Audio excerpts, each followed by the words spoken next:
تہجد کی 4 رکعت میں سے 2 رکعت صبح صادق کے بعد پڑھی گئی تو اب اس کا کیا حکم ہے؟ چنانچہ اگر کسی شخص نے تہجد کی نیت سے 4 رکعت کی نیت باندھی، بعد میں معلوم ہوا کہ اس نے آخری جو 2 رکعت تھی وہ صبح صادق کے بعد فجر کے وقت میں پڑھی ہے، 2 رکعت پہلے اور 2 رکعت بعد میں پڑھی ہے،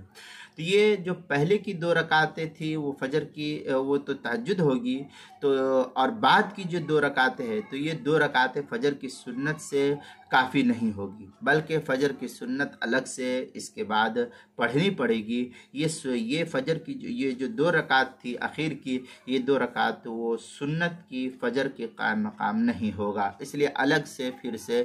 2 رکعت سنت پڑھنی پڑے گی۔ علامہ شامی لکھتے ہیں اس سلسلے میں اوصلہ اربعن فوقع رکعتان بعد طلوعہ لا تجزئ عن رکعاتہما علی الاصح، اس طریقے کی عبارت در مختار ما شامی جو زکریہ بک ڈپو دیوبند کا ہندی نسخہ اس کی دوسری صفحہ 455، کتاب المسائل اس کی پہلی جلد صفحہ 484 پر بھی اس کو نقل کیا گیا ہے۔